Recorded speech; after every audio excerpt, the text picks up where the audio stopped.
Facebook is not working. YouTube is working. It's so agonizing.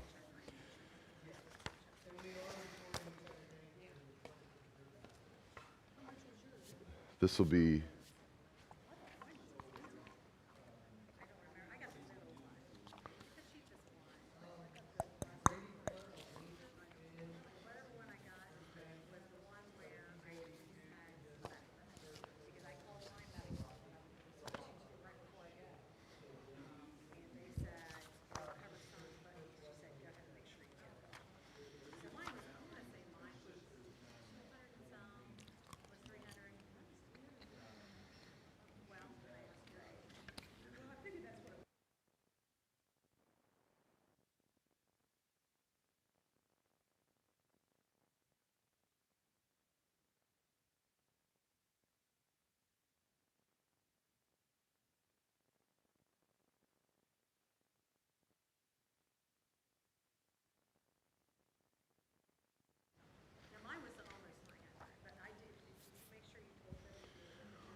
What's that? Which way should I go? Because I want the TV. Okay. All right, well, good evening, everyone. Seems super formal with the microphone on, but it's just so that people joining us online, hopefully you've found the YouTube. If you're watching this, you've found the YouTube or at least the recording of this. I apologize. I don't know why Facebook was fickle, but it was. And so we weren't able to live stream on Facebook, but we're able to live stream on YouTube. And if you just stumbled across this, this is going to be incredibly boring for you. If you're not going on the trip to Israel in March, this is going to be extremely boring. But you're more than welcome to stick around.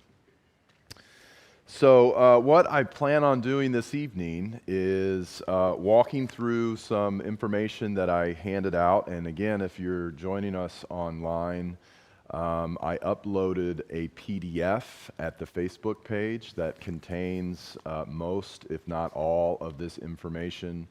And we're going to just kind of quickly walk through some of the information. Some of it is set in stone. Other information is more tentative. And so we'll walk through the difference of those. And then we're going to talk about a couple of the places that we're going to visit. We'll start with the first day that we're in Israel and highlight some of those places. So yeah. Be sure to stop me, ask any questions as we walk through some of this information, because if you have a question, I'm sure that someone else is thinking about the same thing. Any questions before we start? Yeah, but I do want to let you know I'm still being out here at 7:30 to pick up my vacation. Okay, no worries. Yeah. No worries at all. If you need to get up and leave, again, hopefully anything that you miss, you can catch up online. So we'll start with just this first page. The very first page simply has flight information, the hotel information, and the tour that we're going through. So I think, I put in parentheses, leave a copy of this with someone back here in the States. I think this is information that they're probably going to want to know. So it just includes, what's fixed, of course, are travel dates for the most part. The one trip we took in 2018, I think, sort of at the last minute, the dates shifted by like a day. So there is some potential for that, but I highly doubt it. I know that our spots have been reserved on flights, and I don't think we can make any changes to our flights from Cincinnati to JFK and back. after February. So that is included here. You see, it's an American Air. That's what AA is. So we're flying American Air, flight 4848. And that has changed a little bit. We were flying at 11:30, and they changed the flight on us. A few weeks back, they changed the return flight on us as well. And we were going to miss that flight. And so I had to bump it. We'll get to that here in just a minute. But anyways, we fly out at 12:23 and get into JFK at 2:30. I'm a little uncomfortable with that, to be honest with you. So I may try, well, I will try to see if there's a late morning flight out of Cincinnati or even a mid-morning, because I don't know. I feel like making that connection flight in JFK, we're going to have to check our bags in Cincinnati, and that's not going to go all the way to Tel Aviv. We're going to have to take our bags out in JFK and recheck our bags, and those will go all the way to Tel Aviv. We won't have to do that again in Vienna. I don't think so. So hopefully that will be the case.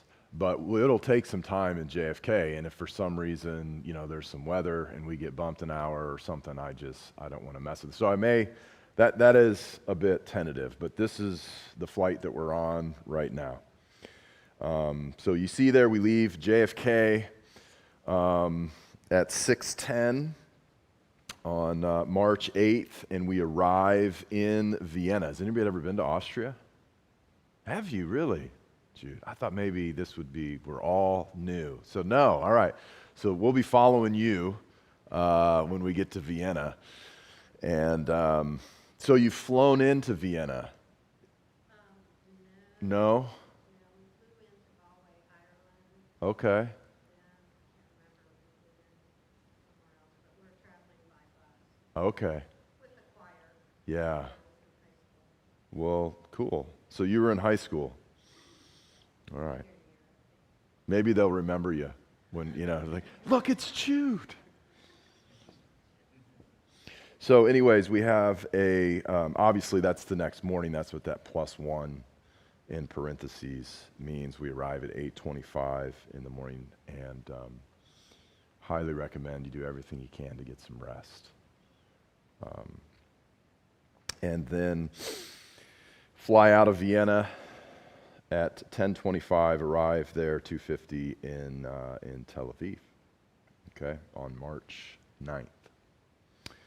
And then the return flight there, we leave, unfortunately, at 6:15 a.m. from Tel Aviv. So the nice thing about this is that Friday that we've, before, on the 18th, March 18th is a free day. And so, you'll be able to do as much or as little as you want. You can go to sleep whenever you want in preparation of waking up. We will stay in Jerusalem that night and then get up pretty early in the morning for Tel Aviv. It's a 45, 60-minute drive, I think. So it'll be an early morning, and get out of there at 6:15. This will be a long stretch, but hopefully you'll be able to catch some Z's on the plane. So Vienna to JFK, JFK to Washington, D.C., that was a switch as well. And then Washington, we fly into Reagan, if that matters to anybody, and then back to Cincinnati at 9:36. I think it was only like a 20-minute difference for our return flight. Sorry, I didn't mention that OS is Austrian Air, so we are flying currently Austrian Air. Sometimes those things change as well. Okay, but this is what it looks like so far. Any questions on the flights? Saturday, March 19th is where it's set up right now. So hopefully we'll get in. You'll sleep all day Sunday. Coming back is getting over there. You're excited. There's a little bit of adrenaline, but it is a little tiresome. Coming back, I felt like it was worse. So, just heads up. Yeah, yeah, yeah. You need. I'm preaching. Oh, I hope not. Not planning on doing that. Are we gonna take like, are we gonna carpool to the airport, or are we just gonna? Are we going to carpool to the airport? That is definitely an option. I'm just dreading driving for 2 hours. On the way back, Yeah, on the way back after. yes, yeah, we need to make arrangements, and the closer we get to that, I think we'll be able to do that.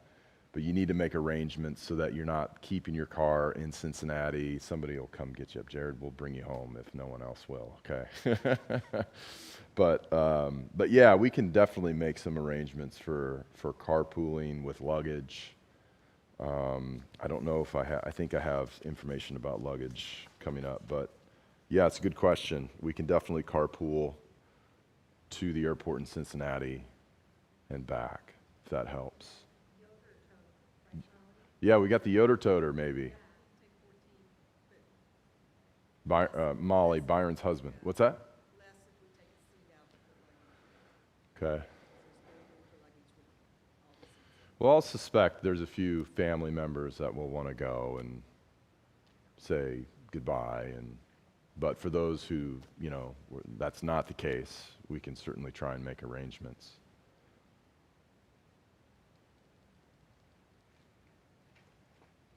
So the closer those dates get, the more we'll be able to make those details. But yeah, I think we'll be able to carpool or ride together. You can check out the hotels online. You can just do a quick search, Lake House, Tiberias, and pictures, information will come up on the hotel. Hotels, I've not been to the hotel in Jerusalem. I have been to the hotel in Tiberias. It's the same hotel we were in 2018 in Tiberias, and it's clean, it's sufficient, and it'll be fine. In fact, I've heard it's gone. They've had some renovations. Does it? It may be, yeah. I don't know. I know that, I've talked to Nasser, and we're good to go in Tiberias. We're good to go in Jerusalem. So, now, Nasser told me Lady Stern Jerusalem is an upgrade from our Ramada, which, after looking at it online, I think it probably is. The Ramada is a lot bigger, but I think it's a lot older. And the Lady Stern is absolutely, definitely a better location than the Ramada was. Lady Stern is like right on the train, the line for the train. And it's not far from one of the major markets in Jerusalem, Yehuda market. It's a really cool. In fact, maybe I'll pull up a video of Yehuda market, and it's just one of the coolest markets I've ever been to.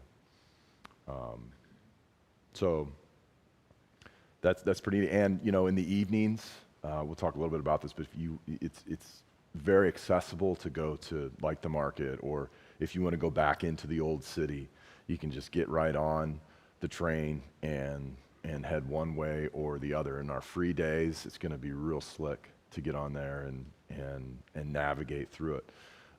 You'll just have to. It's real simple. Purchase a train ticket, and you ride the train. You might have to replenish, your ticket, because they do absolutely check for tickets, and yeah, you just want to make sure you got enough on your ticket. So I like our location of the hotels. I included where we're staying. Again, you can leave this with someone, and then just there's the contact information for Friendship Tours. One of the things he says, if you happen to miss your flight at JFK, he's like, call me, we'll figure it out. So just don't miss it. But there's the contact info, if anything. That is his cell phone.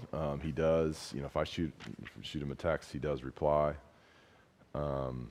So he's very good and very, very concerned about, making sure that we're satisfied. So.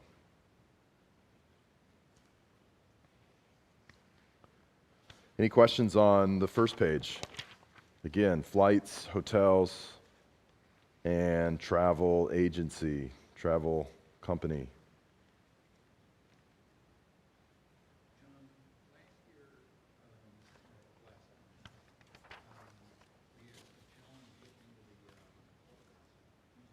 Yeah, we had trouble getting into the Yad Vashem, the Holocaust Museum.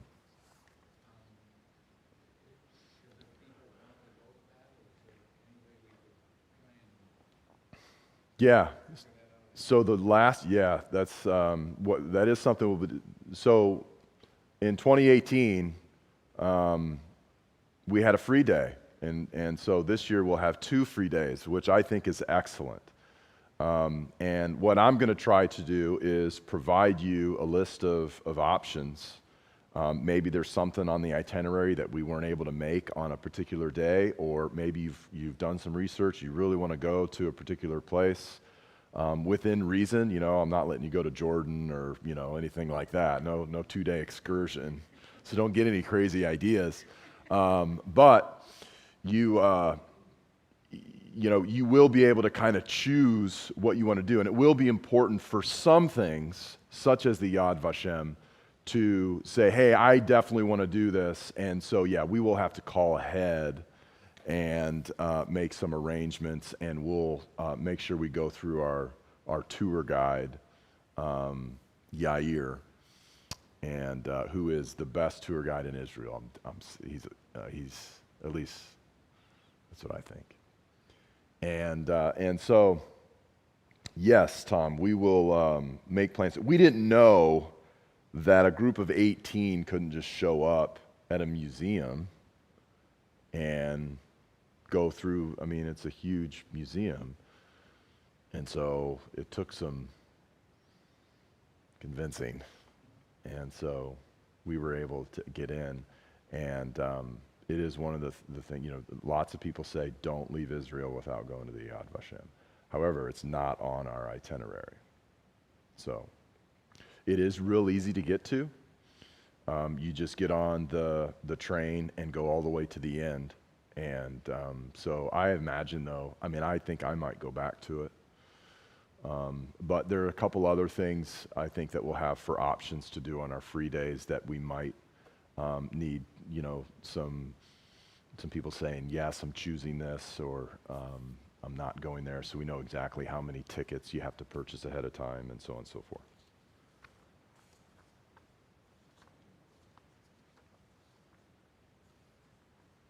Are you guys getting excited? It's going to be amazing. It's going to be amazing. It's just so fitting that we're having this meeting on the day that Israel reopened. A couple weeks ago, I was less than optimistic. I would say I'm really optimistic at this point. I think if they're reopening now, save a new variant that just goes bananas, I think we'll go. I really do. I could be wrong, but I'm definitely optimistic the fact that they're reopening when they are.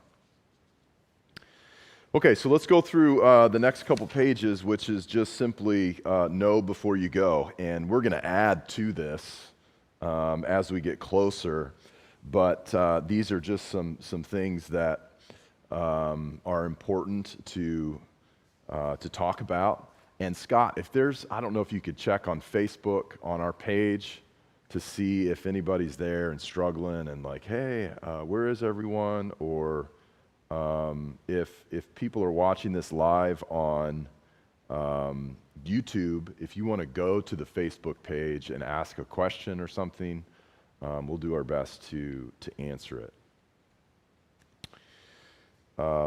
Okay, so know before you go. The first thing are just some obvious stuff. The passport. Be sure your passport is obviously current. It's not expired, and that it does not expire 6 months from the date of our return, which is March 19th. It has to be current. So basically, just make sure it doesn't expire in 2022, right? and you'll be good. I think you have December maybe, but just do your best. Make sure it doesn't, it expires after 2022, and you should be good to go. Then, of course, they recommend that you put a photocopy of your passport in your carry-on, not your check-in. That could get or your checked bag that could get lost or stolen.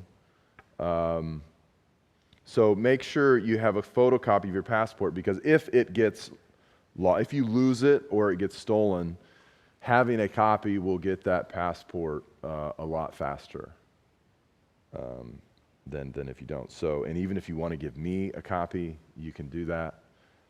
Maybe take a picture of it, even on your phone.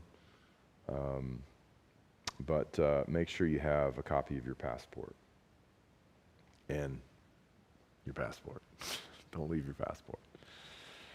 The second thing, COVID. So you're going to obviously need to show that you are fully vaccinated. So we're required to have a PCR test 72 hours before landing. I think that's still the stipulation. Obviously, that's something we're going to be monitoring. So this probably means the best time to get tested is that Monday, March 7th, before we leave. That will be, 24 hours before our flight. And then there's another PCR test once we land, and then obviously before we leave Israel. So that's a total of 3 PCR tests that we'll have to take and pass. If for some reason you're positive, you just have to know that, this is the risk we're taking.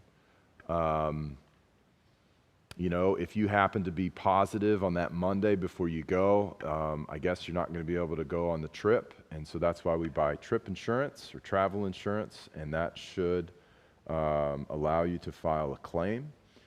And then once we get there, the way I read it today was if you happen to be positive, you have to quarantine for 7 days, and or I should say quarantine 7 days and then test negative.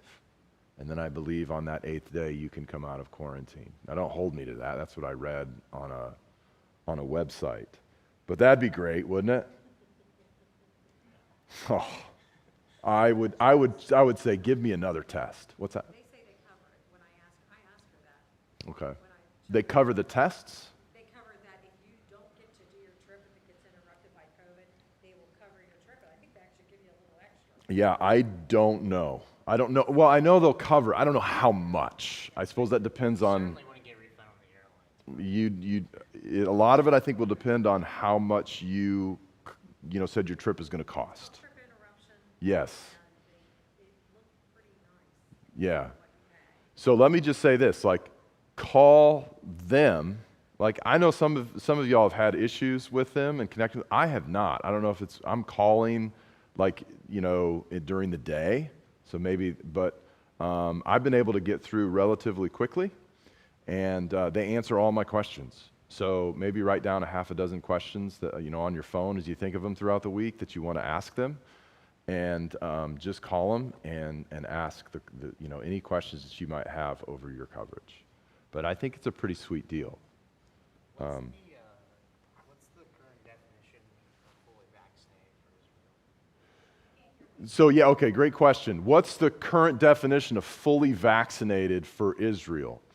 I'm going to butcher this. So if you guys are better with this, I know that you have to have both shots within 6 months of the trip, or that booster shot within 6 months of the time we leave. That's how I understand it. Now, that's if you have a 2-shot vaccine. So if it's just a 1-shot vaccine,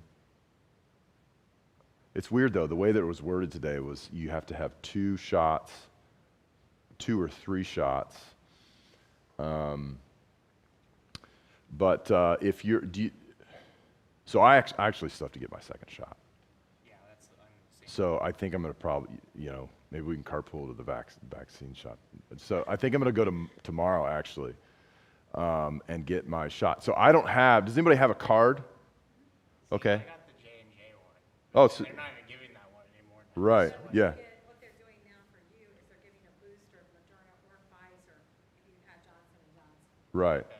Okay, So, you can go to the health department and just walk in. They will put you in a little room and put you in line, and you take your card that you already have. yeah, And they will finish filling it out, and they'll tell you what you need to do. yeah. So as long as you have that card, Yeah. okay, and it has to date within 6 months of the trip. Is how I haven't seen one. So If you walk in the health department anytime, Monday through Friday, starting at 8:30 till I think 3:30, they're giving them every day. yeah, That's where I got my booster. yeah, So there's no delay in getting it? You can get it the same day you go in to request it? yeah. We just walked in, and the health department, 150 East Second Street. It's right across from Roast. Yeah, it's 150 East Second Street, and I just walked in, and she even, and the thing was, I didn't even take my card, because I forgot, and she pulled me up, and she actually made me a brand new card, because they had pulled the whole COVID website up. If you had the shot and they documented it, they could pull you up if you had it in Ross County, the shots. And she made me a whole new card, so it's Great. very simple. Just, and it doesn't cost you a thing. You Yeah. have to pay your insurance card. And you're getting your second. No, but I already had my 2 shots before, because I got mine in March and April. So then I had to get a booster, but I had to wait 6 months to get my booster, because Moderna requires you 6 months. Pfizer is only 5 months. Okay, so if you had Pfizer, as long as it's been 5 months since you had your second shot, then you can go get a Pfizer booster. Moderna, you have to wait 6 months to get a booster. So I wanted to wait closer to the trip. Yeah. deadline, so that's why I waited till December to get my booster. So I knew I was within 3 months of the booster. So, but the thing is, if you haven't got your shot yet, you need to go because you get. Now, if you don't have any vaccine, So are you saying now with Pfizer, right? yeah, but what you need to do, you've not had a vaccine at all. Right. Okay, you need to go to the health department tomorrow and get your first shot, and then you have to wait 30 days, 30 and days. you'll go back and get your second one. Yeah. You need to go tomorrow. So you won't get your booster. No, he won't need a booster. But you'll have your 2 initial vaccines before you go. That's all you need. But you don't want to wait any longer because you got to have 30 days between those shots. Yeah, so you need to go tomorrow. So they're not doing Johnson and Johnson anymore? No, I don't know about that. I wouldn't take Johnson and Johnson, because they've already. There's some like lot risk apparently. Yeah, well, they've proven that there's not as much coverage. I took Moderna, did wonderful with it, with all 3 shots, never had a problem. My husband took Pfizer, he did fine with it, had a little bit of sore arm, but that's it. So, I mean, you hear all the horror stories, but I didn't have one. So, but I, you know, so I would definitely go tomorrow, and it's free at the health department. Just make sure you take your, So you don't have to make an appointment. no, Or no. second shot is not over 100. Yeah, I would go, the only reason I say the health department is because, you know, they're easy accessible, and they have such a nice setup that if you walk in the middle doors to the main desk, she points you back the hallway, you go in the room, and they've got the room set up to where they've got chairs to make you sit in once you have the shot, for see if you have allergic reaction or anything. They've just got it so nicely set up. And they've been given 100 of them, so they give you a good shot. Some of these places feel like they're drilling for blood. So, that's what happened to me the second time, because. Yes. I was down there today, it said something about a form that they wanted to fill out. Yeah, I read that as well. They required some sort of form filled out. You could do it online, or yeah, I don't know. That's new. We didn't have to do anything like that on either trip that I took. So yeah, I'll have to check on that. John, Yes. so switch gears a little bit to this COVID test. I just had a guy at my work that got the test before he was to leave for a cruise on Sunday. Okay. I think they tested either Thursday or Friday, and then they asked about it when they called and said that they hadn't gotten the result back. They called and they said, "Oh, we got behind a little bit. We'll have it on Monday." Well, they were leaving on Sunday, so they got bumped. They couldn't go on a trip. So my point is, we need to look at that as well. So you're saying the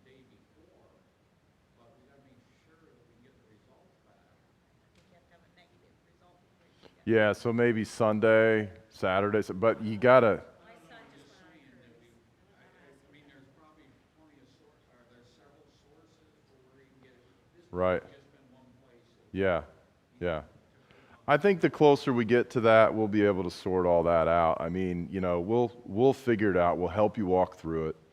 And you know what? Like some things may change between now and then. So, with these meetings each week, we'll be able to stay. I mean, I'm looking here. I just got an email from the travel organization tonight, so I don't know what that says, but it's long. So, and there's lots of highlights. Okay, so just know we're going to have to test and probably test again. They say it takes up to 24 hours to get those results. Oftentimes, those results come back a lot faster than that. So hopefully, that will continue to be the case. I do need to say this before we leave. You will have a test. It is possible that comes back positive. I know people who have been on a trip and got COVID while they were there and had to stay while their family could not stay or remain there, so they had to stay back. You just need to know that is a possibility. I hope that does not happen to anyone. I would love to say that I'll stay back with you, but I don't want to guarantee that either. So just know it might be smart to, even if you are against wearing masks for some reason. This might be the one occasion where you want to, think about doing that, just because, in certain situations. So just know that is a possibility, and I understand, the stress behind all of that, but I don't think it's going to happen, but it could. So, yeah, Jude. We were reading the travel guidelines because Okay. so when you get tested over there, they can hold you for up to 24 hours till the results come. Did they just hold you get tested and held right there at the airport? No, the way I understand it, so when we get over there, so the question is about, getting your test and then waiting for your results. What happens? As a group, we get tested, and then the way I understand it is we are expected to essentially quarantine in our hotel. We're essentially supposed to get on the bus and go to Tiberias, which is going to be, a 60-minute, 90-minute drive, and stay in our hotels until we get that negative result. Whether they do it digitally, send it to us, digitally, we'll get some sort of, response, within 24 hours, they say. And it'll probably be less than 24 hours, but that is the expectation. Yeah. Okay, he just texted me back. They also went on a cruise recently. They went to the urgent care by Kroger's, and they had the test results back in 15 minutes, and they fill out a form they give you to give the travel agency. Okay. So you can, there's multiple places, but it sounds like, so one option would be the urgent care over by Kroger's, where you can, get your PCR and let them know, like, hey, I got to have this within, such and such time, and hopefully they'll be able to work with us. As far as I know, I think they'll give you a form that you can fill out that. That's what they said they do. Mine showed up on my chart. If I had the test done and the results came on my chart, do I just print it off there then? I think that they did it out there. They went out to the urgent care because they had to have theirs done within 48 hours of their cruise. So because their cruise left on Monday, they had to go Saturday. And they went to the urgent care and they had theirs done within, there was 4 of them that went down to the urgent care. And they filled out the paperwork for them and gave it to them right then. Which urgent care is that? That one by Kroger's, on First Street, no, it's right there beside Kroger's. They got the lady out there waving the sign, they'll show you. Yeah, and So everybody's having to do this. You know, it's like you're not going to show up to the place and they're not going to look at you like you're crazy. Like, what are you talking? You know, you're going to explain, this is what's happening. This is where I'm going. I need this. It's a PCR test, and they're going to say, okay, and take care of you. So, and again, I think the closer we get to it, the more we'll probably understand it, and you know, may need to do it on Sunday so we have the results by Monday. I know Israel's, I think right now 72 hours, but like to get back into the States, it's only 48. They don't do 72 hours, so it's got to be the day before you go. So I'm not sure exactly how all that's going to work. Okay, so trip insurance we've talked a lot about. Alliance is the one that we just recommended. This isn't one that you have to go with, but if you've not purchased it yet, you got to get it.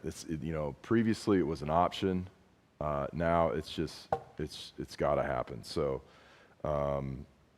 there's the number if you want to provide a number. I don't think that's necessary, but I think, you know, maybe it moves the process along a little bit if you want to provide that with them. And again, they are there for your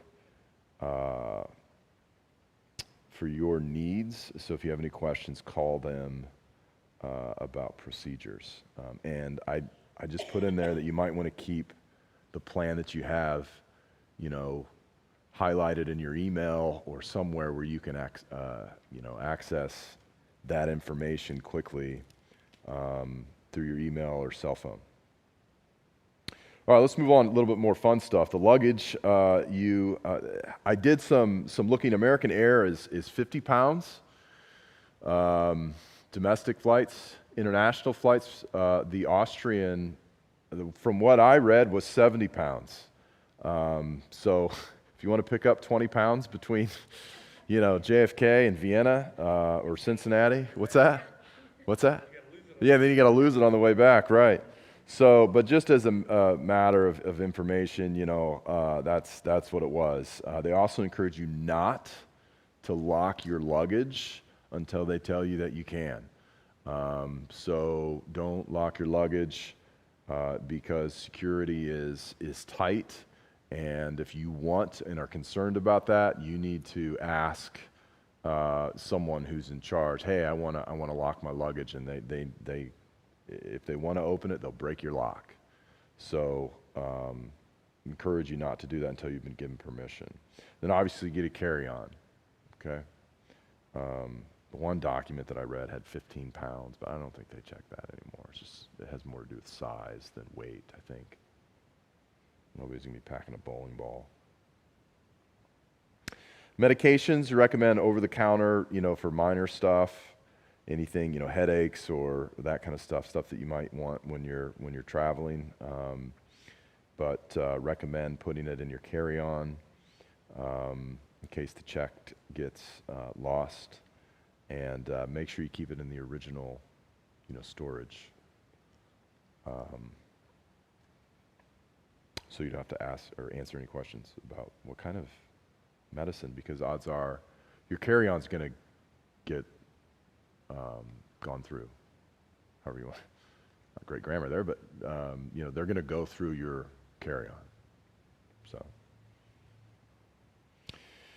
electricity, when we get over there, you need to purchase before the trip a Type H plug-in. There's a difference between converters and adapters. I'm talking about an adapter. I don't think you'll need a converter. I think most hotels have if you're concerned about a hair dryer, that's usually like the one thing people are talking, because a hair dryer requires so much power, voltage.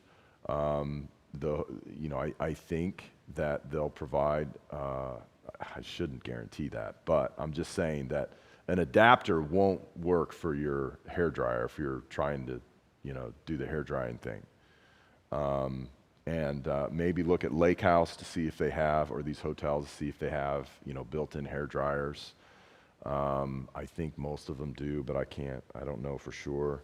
But you will need an adapter for things like your phone or a laptop or something else anything that you want to plug in that comes from the United States, right? So the buses have plug-ins. They have, I think, like USB ports, but and the Wi-Fi. They have Wi-Fi as well, but it's pretty shady. Okay, so you can plug your phone in with the USB, but it'll take a while for it to charge. Okay, so I recommend the battery charger for your phone. I think it'd be worth every penny, and then you just charge that battery charger at night, so that when you're out, in the middle of the day, you're still, shooting video and things with your camera, because most people use, a lot of battery from their camera throughout the day. Okay. I think they usually come in like packs of 3. That's going to be enough. Okay, credit card. You need to call your credit card company and inform them of your travel plans, and write down the numbers of the credit cards in a separate place, okay? Cell phone, same thing. Be sure to contact your cell carrier. Find out if you have an international plan. If you don't, just ask what it's going to cost to be put on some kind of international plan for those dates, okay? It should, if you've called ahead, it should, once you turn your phone on or turn the airplane function off when you land, it should pick up shortly. Okay, so you want to get an international plan of some sort. Well, I guess you don't have to, but it's up to you. If you want to be able to, yeah, it's not terrible. Okay, yeah, so like $5 a month is what it was. I don't know, but again, you just have to kind of go down through these things and check them off. Let's talk about money a little bit. The official currency in Israel is the shekel. So, or in print, like the abbreviation is NIS. I think it's the New Israeli Shekel. So if you see a little NIS, that means shekels. You can purchase shekels at some banks here in the States. Travel agencies like AAA, that's where I got mine. I got a few shekels before going over, and my bank, I'm at Homeland, so they don't do that. But I know other banks, and you have to bank at that bank in order for them to do it. So maybe if you know somebody, anyways, you can get some shekels ahead of time. Most places over in Israel are going to take the U.S. dollar or even a credit card. But it is good to have shekels. And you pay cash, you're going to get, if any change, like if you go to the market or whatever, some places in the market will take a credit card, but if you give U.S. dollar, they're going to give you shekels in return. They're not going to give you U.S. coins or dollar bills back. So, and then for lunches, you just need to have some kind of payment. I don't recall. I think most lunches, the way that they worked, it was like, are you going to have a falafel or are you going to have a shawarma? That was kind of your option. And some people were just like, I'm not having lunch today. They brought, I don't know, something from breakfast, or maybe they brought, some bars to eat or something while they were out. But most people ate. And, you'll eat at a local joint depending on where you are. And usually we just say, okay, for, a shawarma and a drink, and some side or something, it'll cost you $15. So then we just pay $15 to our tour guide. Or there are times when we stand in line, not for very long, but then, pay that way. So there's just a variety of different ways of doing it. And then other times, when we go to Bethlehem, we'll go to a restaurant and sit down, and they will be thrilled to have you there. And there'll be this 3-course meal it's a buffet kind of thing, but they'll pull out the red carpet for you because they have a shop next door. So you'll need to have a little bit of cash, whether shekel or dollar, for the lunches.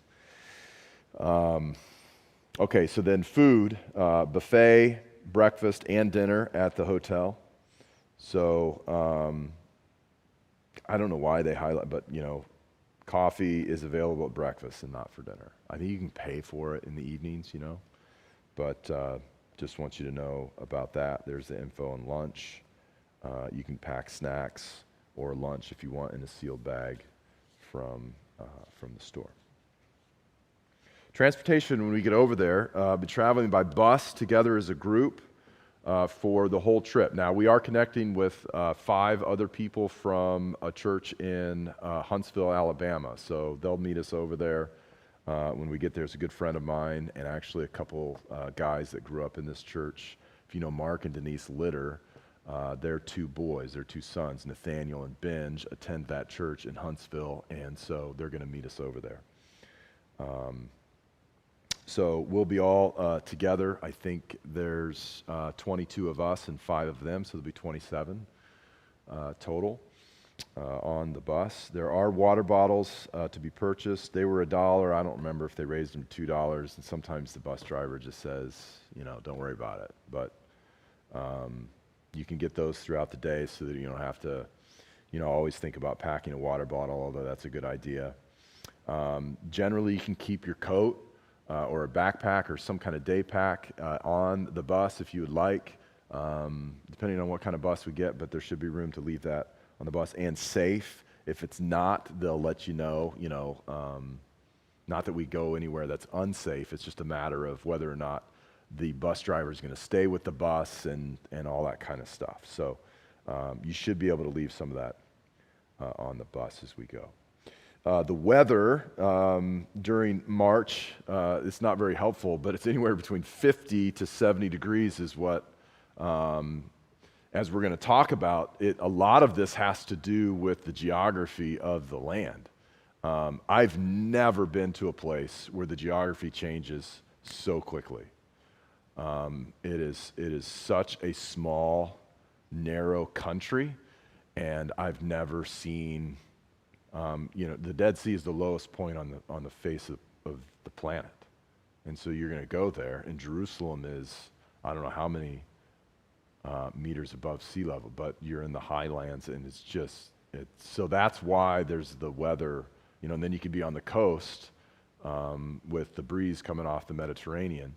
But that's why you can swim, in March in the Dead Sea, and need a jacket in Caesarea, less than, 70 miles away. So the weather will fluctuate, but as I've been reading about traveling to Israel in March, it's a great time to go. Travel with layers. So that's something those of us who are in Ohio we're used to, right? So we'll be good. In terms of clothing, swimsuit is good, or some kind of shorts and top for getting wet. You could potentially get wet on the way I see it outside of rain. I'm talking about events or things that we do on 3 different occasions. The one being baptism. If you are interested in being baptized in the Jordan River, that would be an opportunity where you would get wet. The other would be the swim at the Dead Sea. That would be on a different day, or float in the Dead Sea, which I think everybody needs to do. But no one's going to make you get baptized. No one's going to make you, get in the Dead Sea. And then the other opportunity to get wet would be walking through Hezekiah's tunnel. There is a dry tunnel, but there's also a wet tunnel, and that could come up, pretty high, waist high. So those are 3 occasions when you could potentially get wet. Yes. I most certainly can. Yeah, that would be. Yeah. Generally, the way that works is you arrive at the location. They have a beautiful shop there where you're going to want to. They have some of the best deals there. It gets more expensive, but that's a side note. They have different locations throughout, yes, the river where that if you so choose to be baptized there, yeah, we have a little, ceremony, read some scripture, time of prayer, and reflection, and then you get in, and the little fish nibble at your feet, and you get baptized the way John the Baptist did it. So. I've had some beautiful moments there. Other groups, you see other groups from all over the world. And there'll be a worship service just down the way of a group of people from Africa singing their worship songs. And one of the real beautiful experiences at that place is all throughout they have scriptures from all different nations and all different languages. You can just walk through and read the people that have come to that river to be baptized. Pretty neat experience. So yeah, our tour guide will prepare us. Obviously the night before, or the morning of, like, hey, you need your suit if you're going to get baptized, and so I didn't think I was going to, and then I got there and I said, man, I'm getting baptized. So Pastor Andrew and Dwight Tillis baptized me in the River Jordan. Pretty cool. And then I was able to baptize my dad there, so that was an unforgettable experience. So it's really, yeah, it'll be great. Just when you think, man, this trip couldn't get any better, my experience has been you turn a corner and you think, wow, this trip just got better, it's full of surprises, and I'm confident that's going to be the same experience. So in our evenings, when we get back to the hotel, you may, say, oh, I'm done. I'm going to go eat and go back to the room and go to bed, get some rest. You may want to explore, and you're certainly more than welcome to do that, especially with some immediate surroundings. You are not, however, allowed to go anywhere by yourself, especially outside the hotel. Is what I mean by that. And so you really need to have a buddy. And so if that is a concern, you can talk to me, but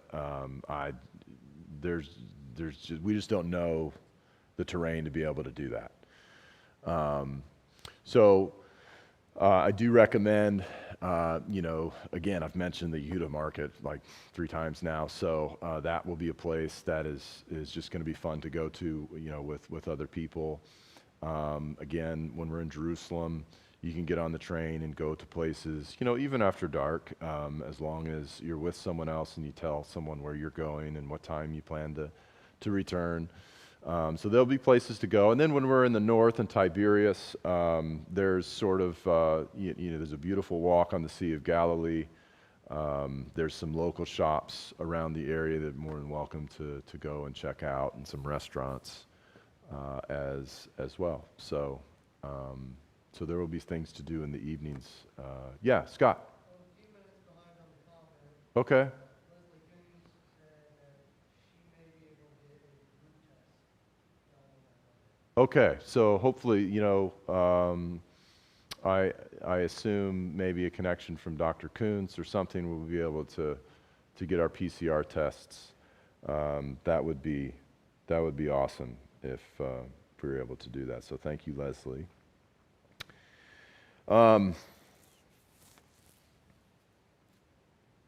Okay, any questions?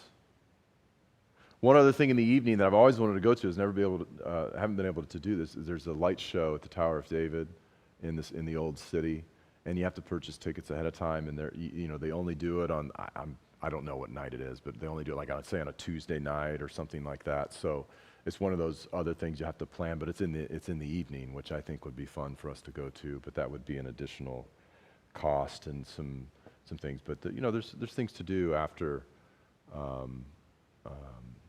dinner if you would like. A lot of times people are wiped out, but you're only going to get there maybe once. So, okay, we talked a little bit about this before. The airport security, Israel airport security is extremely tight. It's unlike anything I've ever been a part of. And I actually, I've traveled. Molly, you've been to a lot of different places. And I'm sure other people have been to other places. So it's very unique. It's just a unique experience. So be cooperative and understand it's for your safety and protection. Just kind of keep reminding yourself that. Just keep telling yourself, having that conversation. And then, I don't think anybody would. Maybe Jared. Don't joke with them. But that's just some advice there. And then, expect them to search your luggage and ask you lots of questions. Some of them may even be really random. Like John, they could ask you, well, how well do you know Pam? And you might go, who's Pam? And they'll say, well, why would you come on a trip with someone that you don't know? And so and they'll just ask you questions, and then maybe they'll walk away. You may be so they'll probably bring you to a table like this, and it could be that they'll ask you, well, who did you travel with here? And so maybe you would say, well, I'm with a group, but with Debbie, or maybe you don't want to say that. I totally go blank. Yeah. So they may bring you to this table and they'll ask you a few questions, and they'll kind of make you think that you're guilty of something, and then walk away, and they'll talk to other people that have been talking to other people in the group, and then they'll come back, and they're just looking for. So anyways, there's part of me that wants you to have that experience. If you don't, I'm gonna be a little disappointed, or maybe I'll start taking it personally because every time I've been on. So then, once you get through that, they may pull you aside at the gate and make you go into the back room over here and say, "Is this your bag?" And go through the bag and ask you all sorts of questions. Okay? So just be prepared and take it seriously. Clothing. Dress is casual. So jeans and t-shirts for everyone. There's no real, some places you go international, women are expected to wear different things than men, but that's not the case here. And here our guide will advise us about any required attire at certain religious sites. The only place I can think is the Temple Mount. That is a very strict place, so you just have to be mindful of that.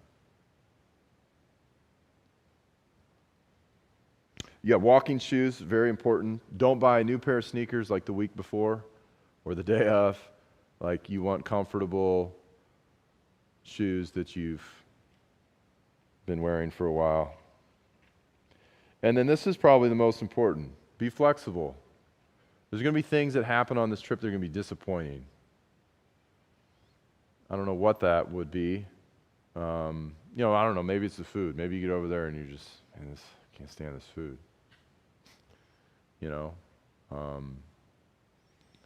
Just try to have, the right attitude. And, you're not going to be able to go, to our kitchen or something over there. It's just not you're expecting that, it'll be a long trip.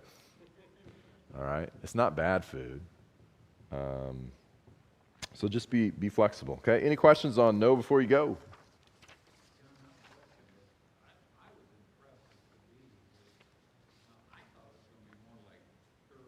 You thought it was going to be like a third world country? Yeah. Yeah. Sure. Well, and to mention again, yeah, so those of you who tuned online, you can't hear Tom. He was impressed with, the experience. He's kind of expecting a third world country experience. So maybe that's the key. Go expecting a third world country, and you'll be surprised of just how nice everything is. So yeah, there you go. I mean, the hotels are going to be clean. If they're not clean, that's a problem, right? You need to talk to me about that. If you get into a room and it's not clean, that's not a situation where you're like, well, I'll just be flexible. No, that's unacceptable. And so there are some things, that you need and are worthy of critique. But there are some cultural things that we need to remember to be flexible. Yeah.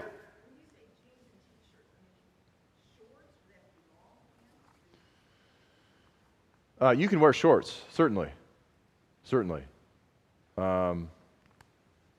Yeah. I was thinking in terms of the weather.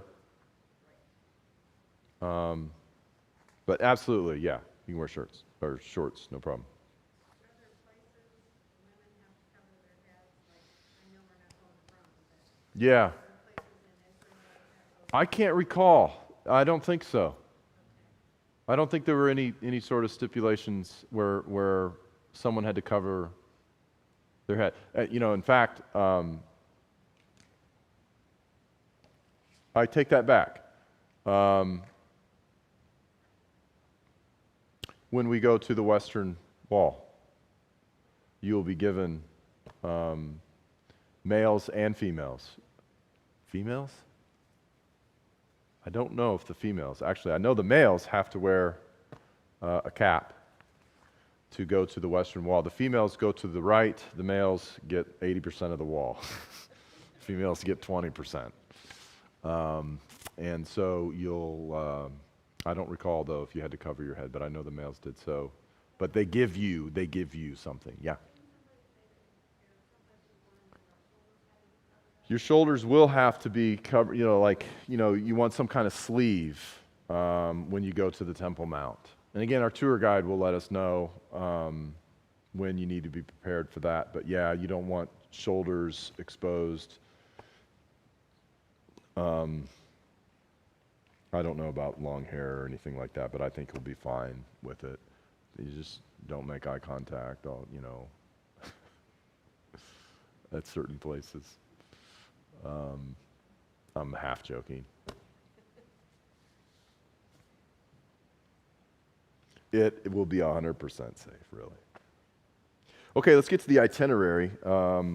This is a tentative. This is one of those tentative deals. So again, just said, obviously flying out Tuesday, arriving Wednesday. Depending on what we're able to do while we're waiting for our negative test, maybe they'll drive us to, so you arrive in Tel Aviv.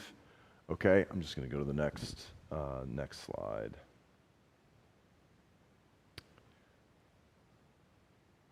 So we're going to arrive in Tel Aviv right here, which is just north of Jaffa, and so Jaffa is old Joppa, and this is where, of course,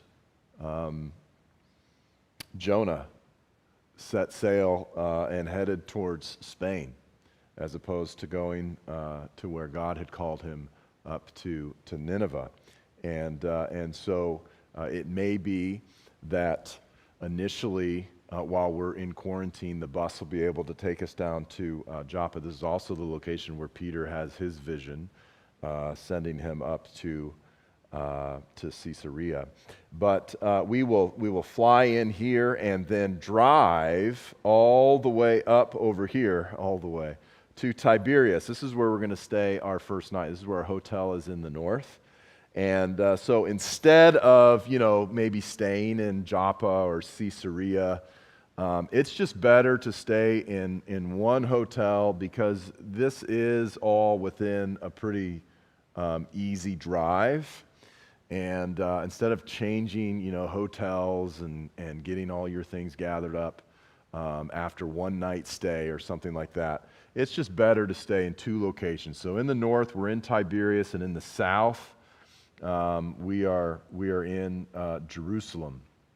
Okay, and this is the modern. For those of you who are online, this is the modern borders of Israel. So this section right here is known as the West Bank. So that's a pretty large portion of the area that is known or is referred to as the West Bank. So west of the River Jordan.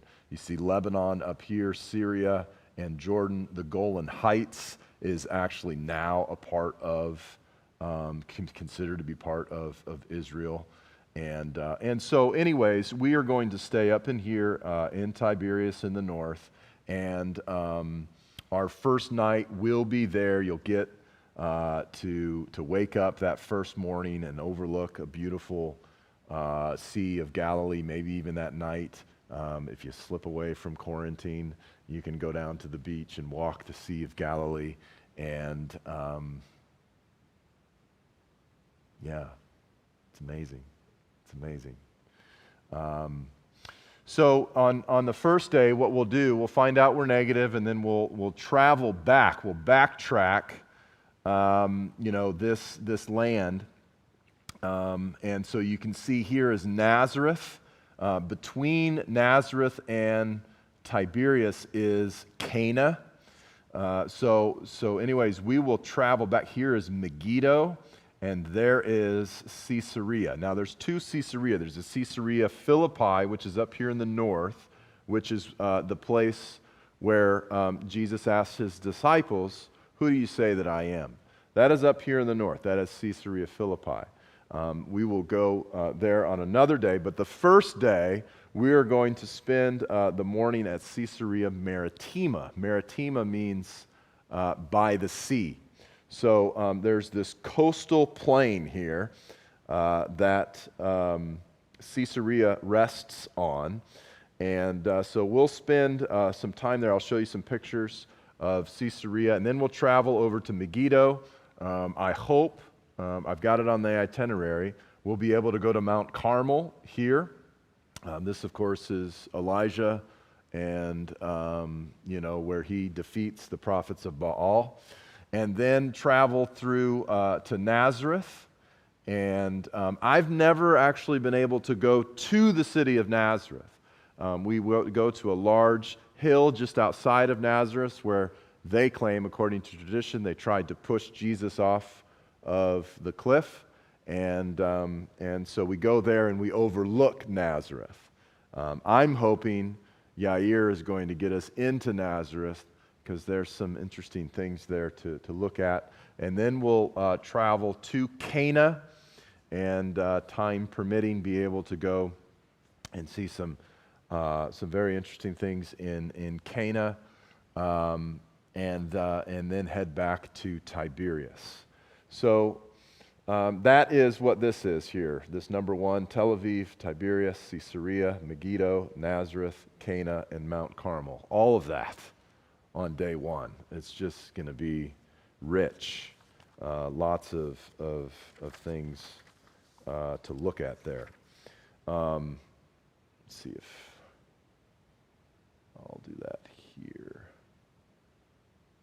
in a minute. Let me tell you a little bit about this Caesarea with the few minutes we have remaining. This is the ancient coastal city of Caesarea. King Herod Okay, King Herod of the Christmas story, who, of course, the Magi visit and is concerned about the birth of Jesus. This same Herod is a name that is going to resurface on our trip time and time again. King Herod was an incredible builder. So much of his architecture and his buildings have, quote unquote, survived to where we can go and visit what remains of his building projects. Now, Herod died almost immediately after Jesus was born, just a couple years after Jesus was born. Herod died, and Israel became somewhat, in terms of how it was governed, a different place. It was governed differently after Herod died. And, Herod was a confused yet brilliant individual, like most, political leaders in that day. But what he did with this particular area is he made a Roman city. He knew that he needed to establish in Israel a coastal city where ships could come for trade. And there's no real great, if you look at the coast of Israel, there's no natural harbor. There's no great place. The best place was Joppa. And that just didn't have, the location that Herod needed to build a Roman city. And so Caesarea, this first place we're going to visit, was 100% a Roman city. It is in contrast to the city of Jerusalem. The city of Jerusalem, religious. The temple is the focal point. Caesarea is Roman, and it's the gods and the Roman city and structure that is the focal point. Very metropolis type of city. We have no record of Jesus ever coming to this city. However, it became a very important city in early Christianity. You remember the story in Acts chapter 10. This is where Peter came to the centurion named Cornelius of the Italian regiment. So Cornelius was a God-fearer, which meant that he believed in the Israelite God. He came to believe in the God of Israel, but didn't have a full conversion. He probably wasn't circumcised. Well, he wasn't circumcised. And so he lived in this city. And Peter went there into Cornelius' home as a result of having that vision in Joppa, and went up the coast and came to Cornelius' home and preached the gospel told him about Jesus. And before Peter finished, Cornelius and his family members and other people that he invited into the home were filled with the Holy Spirit and had a very similar experience as Acts chapter 2. And so Caesarea is the Pentecost for Gentiles. That's exactly what it is. This city is very important for early Christianity because it's here where the Spirit fell for the very first time among Gentiles. Acts chapter 2 and the Spirit falling there in the church, which we'll go see the upper room in Jerusalem, was very important for the Jews who became Christians. This is monumental for people like us who are Gentiles, where Peter then sees, my goodness, God doesn't show partiality, is how he words it. And so this is where the Spirit falls on Cornelius, and it makes sense that the Spirit of God falls on this place because think of how the gospel gets out from this coastal city. But right here is the remains of a theater that Herod had built. So these are all things that Herod built. We'll go and we'll sit in this theater. They still have concerts in this city. They've renovated this place, and it's just an absolute beautiful site. Right here is the remains of a palace that Herod himself had built. So this is probably where Pontius Pilate lived.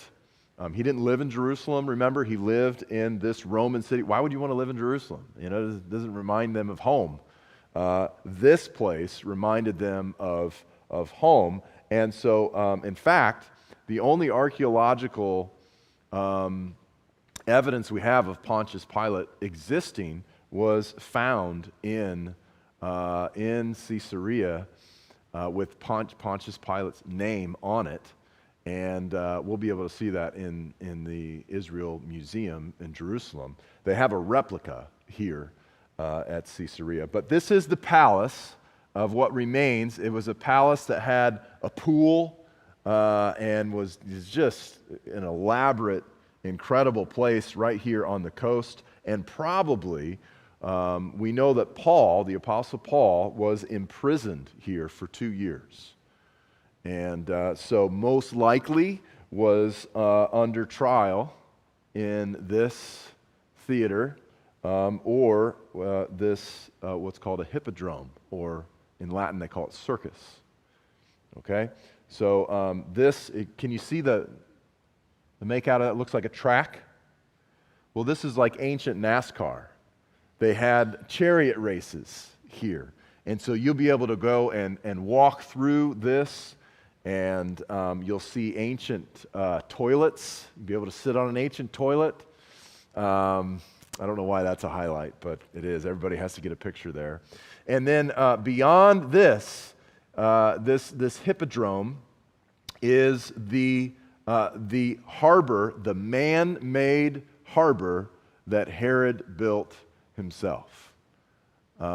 It's engineering unlike anything in the first century BC, and so you'll be able to walk out and see the harbor. This is the palace right here, extending out, or what's left of it, from Herod's palace. This is where the governor would live and entertain. You see the remnants of a pool, and here it just says, here's the theater, the hippodrome. So ancient NASCAR, right? This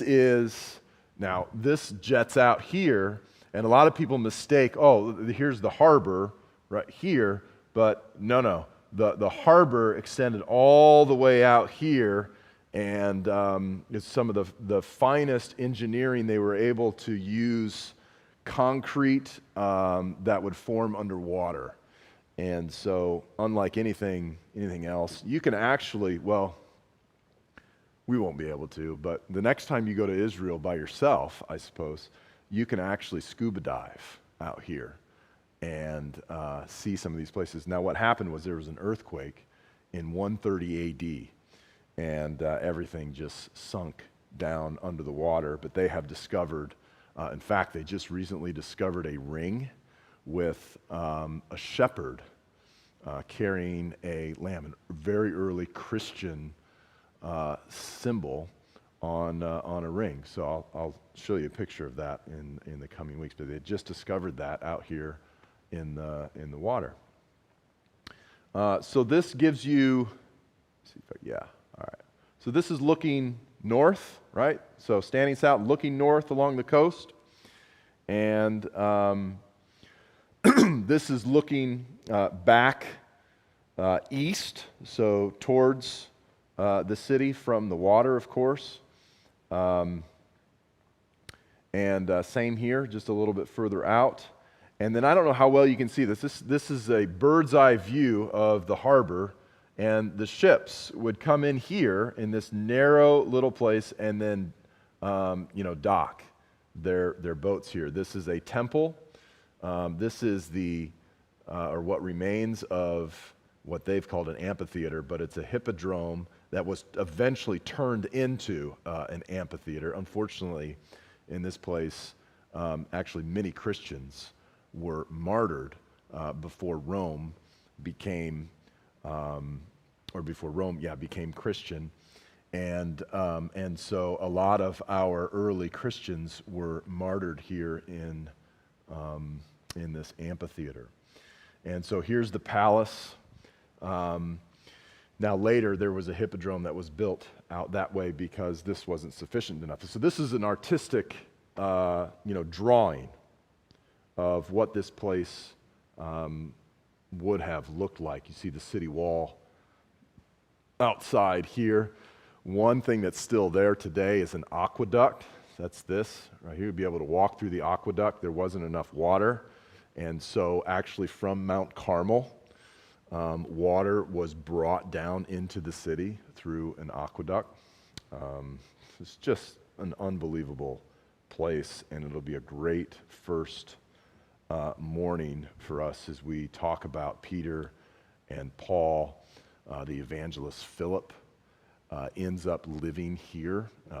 Philip, he was the guy who spoke to the Ethiopian eunuch and eventually ended up living in Caesarea, making this his home, and lived with his 4 daughters who were prophets. And Paul, on his way back to Jerusalem before he is arrested, stays with Philip in his house. So here's another artistic rendering, so to speak, of what this city would have looked like in the first century. Again, this man-made harbor coming out here, the ships coming in this way, just was vastly, vastly important for the growth of Israel. It was the second largest harbor in the Mediterranean, so after Rome. So this was a big deal. Okay? It'd be cool to walk through that particular place. I'll just briefly talk a little bit about Megiddo. I always say this looks like the Millennium Falcon to me, but it looks like it's parked up on a hill. But essentially what this is just a large hill, and it's been sort of leveled at the top. And if you can make it out right here, years ago, they didn't know what to do with this place. So what they did is they just took, it was like if you were cutting a piece of cake, and they just cut a slice of cake down this large, it's called a tell, and so that they could analyze the layers of civilization at this particular site. Megiddo is probably one of the most important places in Israel in terms of strategy and strategic, rule. An Egyptian pharaoh said to take Megiddo was to take 1,000 cities. And so the reason for that is because it was at a very narrow place in Israel where, Israel is a land bridge. Okay? When you think of Egypt, which was a major power, when you think of the Assyrians or the Mesopotamians, they were a major power. The Babylonians, major power. To get something from Asia, to get something from Europe, to get something from northern Africa like Egypt, you had to go through this land bridge. And that's why Israel has been such a place of tension. Nobody really wanted to live there. They just wanted to control it. And so everyone fights over this particular land bridge, especially back in the day before you could get in an airplane and fly over to Asia, or before you could get into, a boat and travel up over to Europe. The way to get there was through Israel. And so that's why it becomes this point of tension. And Megiddo happens to be at a very strategic location to pass from Egypt to Asia, or Europe to Egypt, or Asia to Egypt. And so everything had to go through. I don't know how well you can see this, but we'll close with this tonight. But right here is a coastal plain. Okay? You can travel quite well along this coastal plain. Egypt, they would travel along, this was called the Via Maris, and it was a trade route that would run up here. But once you got to this point right here, this was a large mountain range. And so there's hill country that runs and stretches all the way from here up through Samaria and narrows then up here to Mount Carmel. Okay, so this is a mountain range that runs from the Mediterranean down through. So if you want to get over here to Asia, there's only certain places where you can pass. And imagine if you have an army, okay? And an army is marching up here. You have to choose between one of these three routes to this very important place, which is called, you're going to hear a lot about the Jezreel Valley. And it just so happens that right here, this M, I know you can't see it, but right here is this strategic location of Megiddo.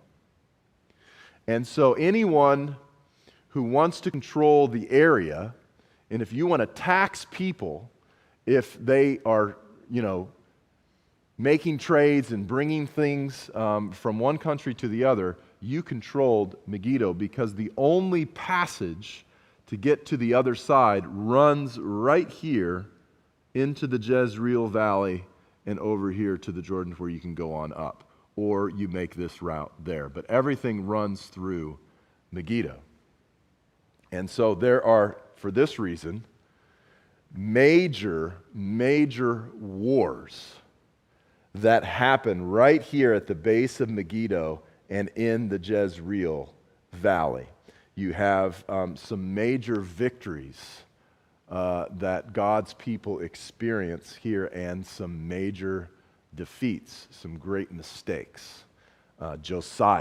King Josiah is one. He hears that Pharaoh Necho is marching with his men on up over here to defend Assyria from the Babylonians at a place called Carchemish. This is in 605 BC. And Josiah is king down here in Jerusalem. And Necho marches his men on up here. And Josiah knows he's going up here, and he's going to fight a battle that has nothing at all to do with Josiah. And Josiah says, man, I know right where he's going. I'm going to meet him at Megiddo. It's like, hey, I'll meet you at the bike rack after school, and we'll handle this. Well, Pharaoh Necho says, Josiah, don't come. I don't have any beef with you at all. Just stay there. And he refuses to listen. And he goes up and he meets Pharaoh here. He thinks this is his one shot. A smaller Israeli army has a shot against a larger, more powerful Egyptian army, as they have to bottleneck in this range through Megiddo. And unfortunately, Josiah is hit with arrows, and the king is killed. He receives a battle wound and dies back in Jerusalem. Megiddo is Armageddon. This is the place in Revelation 16 that John says there's going to be a final battle that takes place at Megiddo. And so, you're going to stand on the hill. That's what Har-Megiddon That's what it means. Hill, Megiddo in Hebrew. You'll stand on that hill and you'll look out over this Jezreel Valley that fans out before, and you're going to see, you're going to be able to see, if you understand, this is why it's so important before you go to understand how many different centuries is playing out before you, all the way up to Napoleon. Napoleon comes to the Jezreel Valley.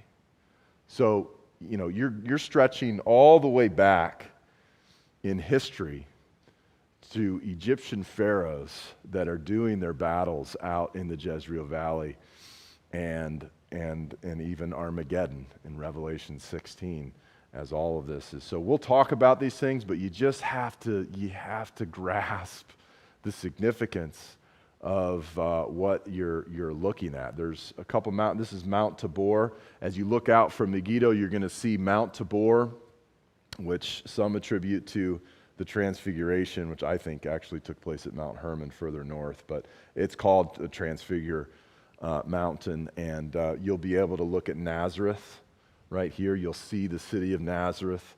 And I just want you to be able to know what it is that you're looking at. And you think about, a young Jesus growing up in the city of Nazareth, and how, during his chores, he can look out and he can look over at Mount Megiddo, and he can let his mind go, and you'll be able to do the same. So we'll talk about Megiddo, we'll talk about Nazareth, we'll talk about some of these other places the next time. This is a better picture. This is more of a map of, right here is Megiddo. So this is the Megiddo Pass. This is where Necho and the other armies would come up through here. And Megiddo is this place right here that overlooks the Jezreel Valley. Okay? I think that's enough for tonight. Here's the mountains of Gilboa. If you remember Saul was killed on the mountains of Gilboa. This is Bet Shan. So this is where his body was hung along with his son Jonathan. But there's all kinds of, we are going to, this is where our hotel will be, and we'll spend our time in the north and then travel along the Jordan River down to the city of Jerusalem. So all kinds of things are going to be, as you're driving from place to place. We'll talk about this next time, but King Solomon had a gate built at Megiddo. And right here is where the remains of this gate is. And so this is the ancient gate as you would walk in this way. This is at Megiddo. And so whatever's in red is what is still there.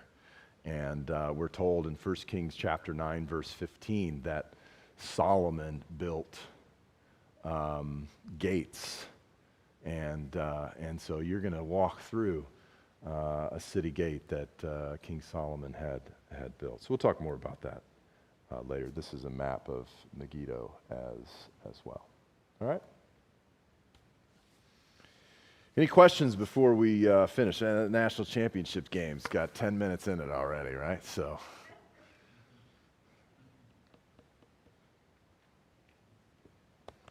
I'll continue to keep you posted and updated on any of the latest news as far as COVID, that kind of stuff. I'm going to try and start a new text. I think I've unintentionally left out Sandra. Should she go by Sandra or Sandy? Sandy. So I've got to get everybody in the same text so that we're all getting the same information. Okay? Any other thoughts or questions? Find out about the form? Yeah. And you the way I read it, you're not able to fill out the form but 24 or 48 hours before departure, I think. So I don't know what that is, but yeah, we'll get it squared away. All right. Thank you for coming. Really appreciate it.